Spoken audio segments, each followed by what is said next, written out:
भाई देखिए, जो लोग इस बात का हो हल्ला मचाते हैं कि बिहार को विशेष राज्य का दर्जा नहीं मिला, विशेष राज्य का दर्जा नहीं मिला, ये वही विपक्ष के लोग हैं जिनके पास ये जानकारी का अभाव है कि इन्हीं की सरकार में, यूपीए की सरकार में मनमोहन सिंह जी के दौरान ही नीति आयोग में इस तरीके के प्रावधान किए गए थे जिसके बाद किसी भी राज्य को विशेष राज्य का दर्जा मिलना लगभग नामुमकिन के करीब हो गया था। बहरहाल हम लोग की मांग रही थी कि जब तक विशेष राज्य के दर्जे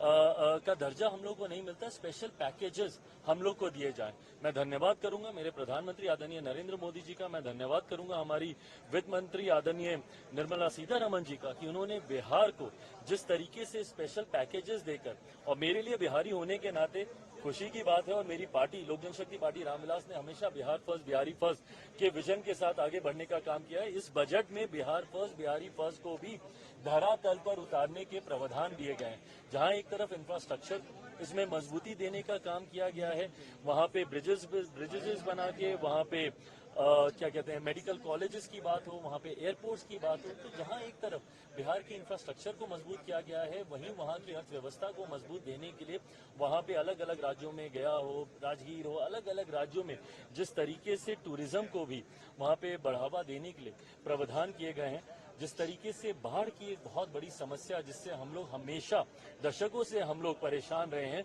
उसके भी समाधान का जिक्र इस बजट में किया गया है। तो मैं मानता हूं बिहारियों के लिए ये बहुत खुशी की बात है और पूरी बिहार की जनता प्रधानमंत्री जी का धन्यवाद करेगी। बट ओवरऑल भी अगर इस बजट को देखा जाए तो पूरी तरीके से समावेशी बजट है। पिछले 10 सालों में भारत की अर्थव्यवस्था, एक मजबूत अर्थव्यवस्था का लाभ हमारे समाज के हर वर्ग को मिले, युवाओं को मिले, महिलाओं को मिले, किसानों को मिले, मध्य वर्ग के लोगों को मिले, इस बात का ध्यान भी इस बजट में रखा गया है। मैं मानता हूं कि एक बजट ऐसा बजट जो युवाओं से जुड़ी सबसे बड़ी समस्या बेरोजगारी का भी जिक्र करता है। एमएसएमई सेक्टर को जिस तरीके से मजबूती देने की बात की गई है, इसमें एमएसएमई सेक्टर एक रीढ़ की हड्डी है हमारे देश की अर्थव्यवस्था को लेकर। तो मैं मानता हूं कि विकसित भारत के निर्माण में ये एक मजबूत नींव की तरह इस बजट को देखा जा सकता है। सवाल कि आप कह रहे हैं समावेशी बजट है, सारे सांसद जो निकले विपक्ष के वो तो कह रहे हैं आंध्रा बिहार का बजट है, ये सरकार बचाने वाला बजट है। इन लोगों को अगर अपने राज्य में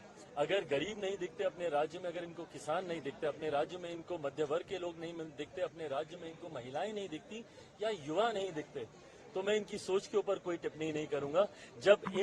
इस वर्ग का जिक्र किया गया तो इस वर्ग से आने वाले हर व्यक्ति, भले वो किसी भी राज्य में रहता हो, उसकी सुविधा का जिक्र किया गया। जब आम आदमी की आमदनी को बढ़ाने का